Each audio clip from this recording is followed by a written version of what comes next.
Ma mère a eu un grand favori toute sa vie, tandis que j'ai été élevé principalement par mes grands-parents. Lorsqu'elle est devenue vieille et malade, je l'ai aidée financièrement mais j'ai refusé de faire plus que cela pour une raison cruciale. Alors que la plupart des bons parents vous diraient qu'ils n'ont pas de favoris, ma mère n'avait pas honte de me dire que mon frère, Stanley, était son enfant chéri. Mon père s'est retiré de notre famille parce que s'occuper de 2 enfants devenait trop difficile. À la fin, ma mère m'en a fait porter la responsabilité. « Il ne serait pas parti si je n'étais pas tombée enceinte de toi », m'a-t-elle dit un jour. Je n'étais qu'une enfant à l'époque et je ne voulais que l'amour de ma mère. Mais ce n'est pas ma faute, ai-je répondu. Je n'ai pas demandé à naître. Ne me réponds pas. Je suis le parent, et tu es l'enfant, alors ferme-la, a-t-elle terminé. Nous avons eu des conversations similaires pendant des années, chaque fois qu'elle était en colère contre moi. Finalement, ma mère m'a envoyé vivre avec mes grands-parents paternels.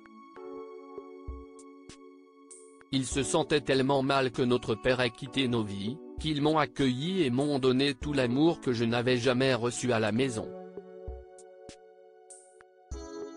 C'est ainsi que j'ai appris que le mot famille avait de nombreuses significations. Tout ce que j'ai entendu sur ma mère et mon frère au fil des ans, c'est qu'elle l'aidait pour tout. Il a eu des problèmes avec la police, et ma mère a payé tous ses frais de justice. Finalement, elle a dû vendre sa maison et payer pour son appartement. Stanley était gâté, et ne pouvait pas garder un emploi, mais ma mère le dorlotait. De leur côté, mes grands-parents n'avaient pas beaucoup d'argent, mais ils m'ont donné tout ce qu'ils pouvaient. J'ai dû travailler pour payer mon université et ma maison. J'ai appris à assumer une tonne de responsabilités, et quand j'ai eu mon diplôme, j'ai trouvé un travail plutôt décent. C'est là que j'ai rencontré mon mari, Lawrence. Nous avons eu 2 filles que je chérissais tout autant. Quand mes grands-parents sont tombés malades, j'étais là pour eux jusqu'à la fin. Ils m'ont donné leur maison, et l'une de mes filles a emménagé lorsqu'elle s'est mariée. Malheureusement, mon mari est mort peu après son mariage. Elle m'a demandé de vivre avec elle, mais je voulais rester dans notre maison. Je n'ai pas eu de nouvelles de mon frère ou de ma mère, pendant de nombreuses années. Ils ne se souciaient pas du tout de moi, alors pourquoi devrais-je me soucier d'eux? Mais un jour, Stanley a appelé. Allô? Ai-je répondu au téléphone. Salut, Brooke. C'est Stanley. Comment vas-tu? A dit mon frère sur l'autre ligne. Oh, salut Stanley. Ça fait longtemps qu'on ne s'est pas parlé. Je vais bien. Et toi? Ai-je répondu. Oui, ça fait un moment. Écoute, j'appelle parce que maman s'est cassé la hanche. J'ai besoin de ton aide, a poursuivi Stanley. Oh, c'est dommage. Est-ce qu'elle va bien? Ai-je demandé.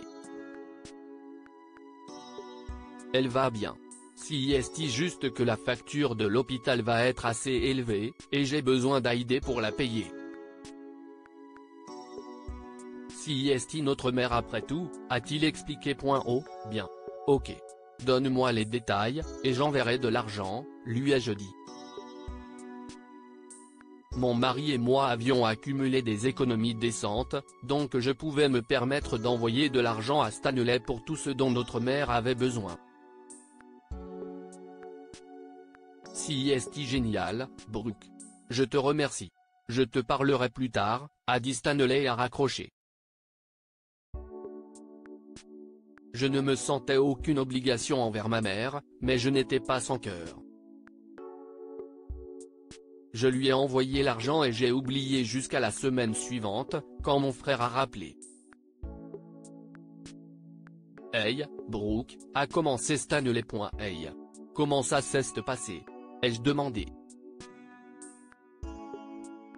L'opération de sa hanche s'est bien passée, mais le médecin vient de me dire qu'elle va avoir besoin de beaucoup de rééducation et de soins 24 heures sur 24. Je me demandais quand tu pourrais venir la chercher, a demandé mon frère.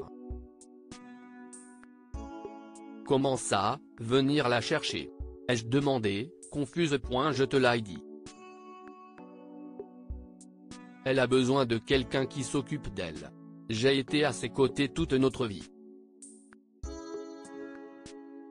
Il est temps que tu prennes tes responsabilités, Brooke. Je ne peux pas la surveiller, a ajouté Stanley. Pardon? Des responsabilités? Maman m'a envoyé vivre chez nos grands-parents parce qu'elle me détestait, et tu étais son golden boy. Elle m'a essentiellement abandonné, j'ai craqué. S'il te plaît. Arrête le mélodrame. Tu dois t'affirmer parce qu'elle a besoin de toi. Elle t'a donné la vie. Tu lui dois bien ça, a demandé Stanley. Non. Je ne lui dois rien.